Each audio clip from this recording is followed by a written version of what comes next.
Does atheism lead to nihilism? There's a lot of people who think that, and there's way more people who think that that's not the case.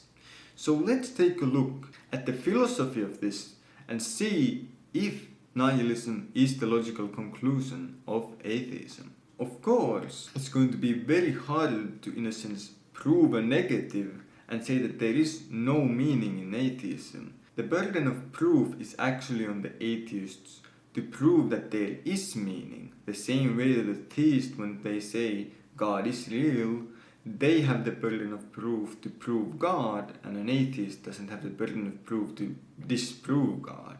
But I'm still gonna try to prove the negative in a sense, or at least give you a convincing case for why atheism does lead to nihilism, and why there is no meaning in atheism. But let's take a look at some common arguments against the fact that atheism leads to nihilism first. I think the most common thing you hear is that atheism is not nihilism. And that's true. They're two different things. But we're not talking about whether atheism is nihilism. We're talking about whether atheism leads to nihilism, if that is the logical conclusion. The same way that you can eat food and it doesn't mean that the food is in your stomach. The logical conclusion is that eventually the food will be in your stomach.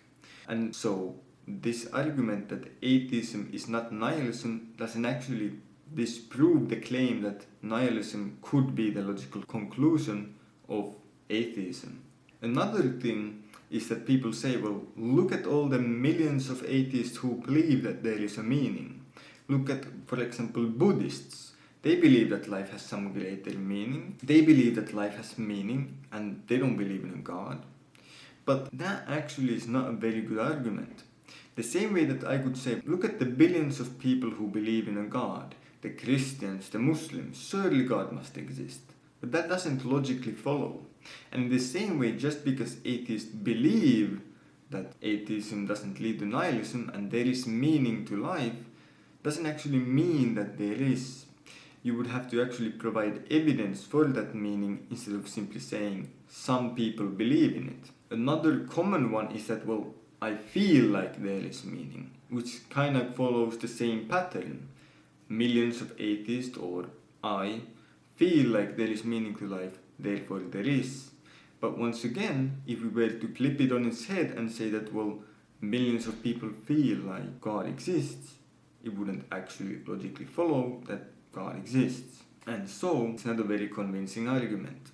Now, let's try to take a look at why atheism does lead to nihilism. For example, we can simply state that atheism usually includes the idea that there is no afterlife.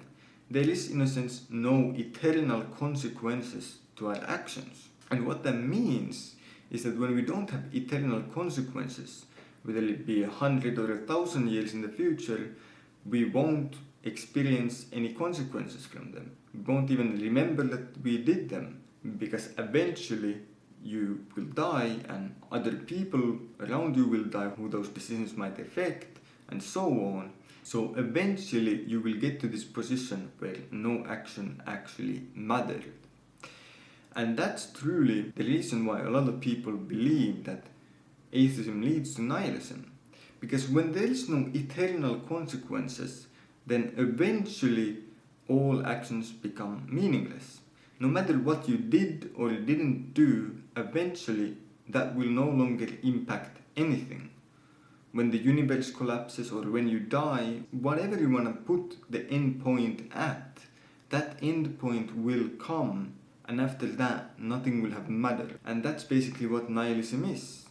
There is no meaning, because in the end nothing matters. Now, another way to argue that atheism leads to nihilism is using the infinite regression problem. And this is a common philosophical problem that you probably will know about if you've studied philosophy. Basically, the infinite regression problem is, if we are to always ask why, or keep asking questions, we can't keep going forever. You cannot have an infinite regression. So if we keep asking why, at some point we just have to admit that we made it up. So for example, it could go something like this. Life has meaning Because I can influence things in this world. Well, why does influencing things in this world give it meaning? Well, because that impacts people's lives. Why does impacting people's lives mean that this life has meaning? Because I have preferences for different things, and impacting my life can change which experience I get. Why does your preferences mean that the life has meaning? And so on. You probably get the point. And the problem with the infinite regression problem is that, well, there is not really a solution to it except maybe a deity, an omnibeing, which is all-knowing, all-powerful and so on. That might be the only way to solve the infinite regression problem, because such a being could have some information or something that we simply cannot doubt. We simply cannot ask another question. It could be the only way to solve this.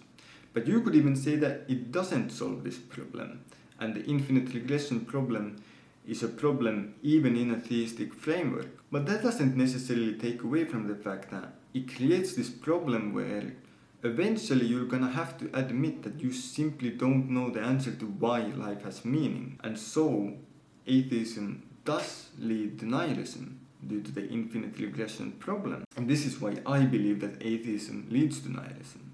You simply cannot solve the infinite regression problem in the atheistic world. It could be that you can never solve it, but that doesn't change the fact that you can't solve it, at least in an atheistic framework. And so, logically thinking, that means that in the end, when you won't be able to give any answers anymore, you won't be able to give a case for why life has meaning.